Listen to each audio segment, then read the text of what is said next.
I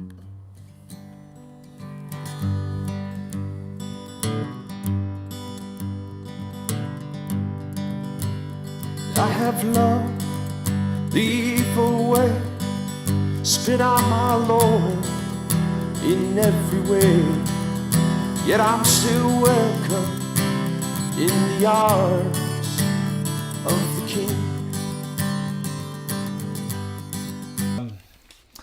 All right, welcome to Talking Shop. We don't have Ernie with us today, but it's Tim, Matt, myself, Paul, and we are prepping for, in our tradition, we observe All Saints' Day this coming Sunday. And the first reading, what they call the first reading, they usually don't do an Old Testament reading, is from Revelation chapter 7. And the whole text goes from Revelation 7, verse 2 through the end of the chapter. So that's verse 17.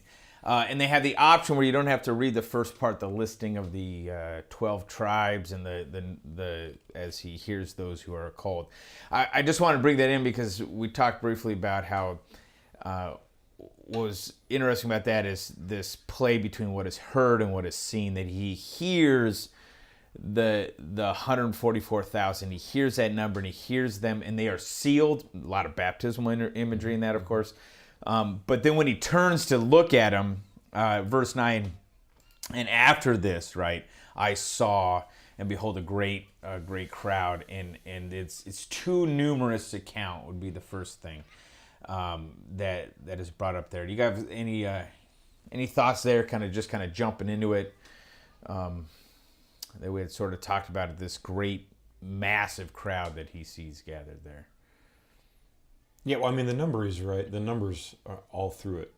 The 12 by 12s, right? We talked about that, and 144, and just the math of it, the squareness of heaven, the squareness of the tribes, the squareness of the people. But then God does what he always does, and he turns, and as the one who's being revealed to turns around, he sees certainly more than he could count. Yeah. Right? Certainly more than a 12 by 12. Okay, right. Yeah. Right. Certainly more than a box. Sure. Yeah. This massive number have been sealed, right?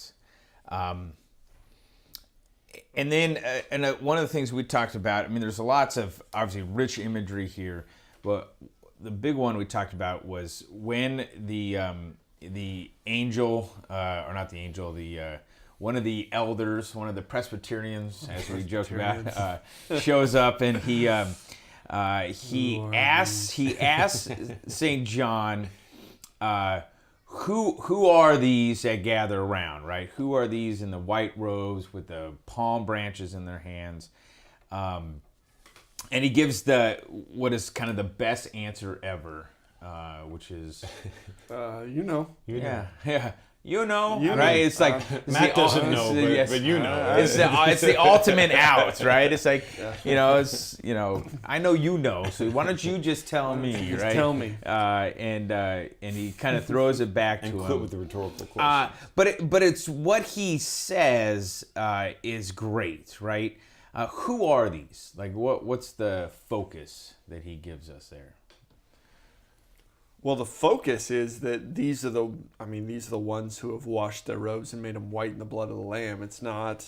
And even come out of the great tribulation, out of the great suffering. Sure. Right? That these didn't show up because they're better or because they're somehow connected to the 12 tribes or whatever. These are the ones that came out of the suffering. Yeah. And these are the ones that have been washed in the blood of the Lamb.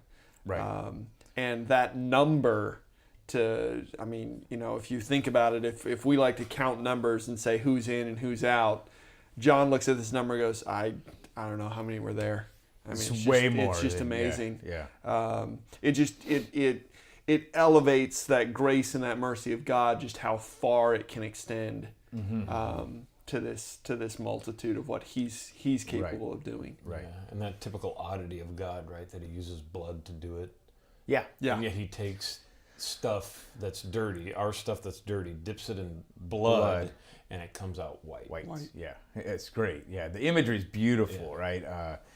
Rich images you can pull from. blood is the cleansing agent, right? That makes these things pure and holy. And then it goes on. God's grace doesn't stop then when they come out of the Great Tribulation, right? Because then it goes on to the one who sits on the throne is going to shelter them, or is going to dwell with them, and they're not going to thirst anymore, and they're not going to hunger anymore. Okay, don't be afraid to say it. Yeah. Say tabernacle. That's right. Same word. It's right? okay. Don't be afraid. John 1:14, right? Yeah, so we did talk about yeah. this. Is the same exact same word in John 1:14 that the word of flesh, or the word became flesh in a tabernacle that dwelt. Is a lot of English translations do it that way, but that's the word of tabernacled with the people. And here you get the one who sits on the throne is doing this, right?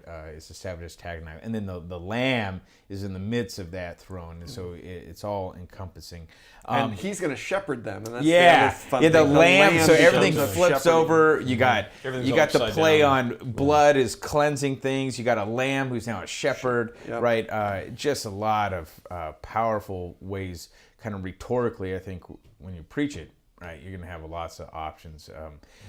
And another thing we talked about a bit is this text is, every time we've done a funeral sermon, I think a lot of us, I said, I reference this at least, even if I'm not directly quoting it, that that we're longing for this better day to come. Yeah.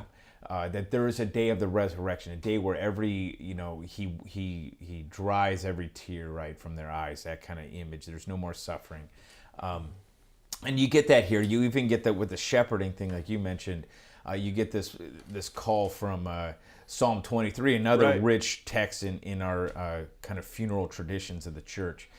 So powerful day, powerful text where we can reiterate kind of, I think, what we try to do when we preach a funeral already, but here for the whole congregation of this hope of the resurrection of the dead that rests in the blood of the Lamb. And as you connect it to the Beatitudes, if you want to do that, right? With Sure. Matthew 5, you've got, we were just talking about all those, the opposites, right? Yeah. Here's what you expect, but here's what God gives. Here's what you expect. Well, and Revelation almost becomes the reality of what Jesus is speaking there, that in the Beatitudes, you definitely get the reality of Jesus, but it's the reality couched in this world.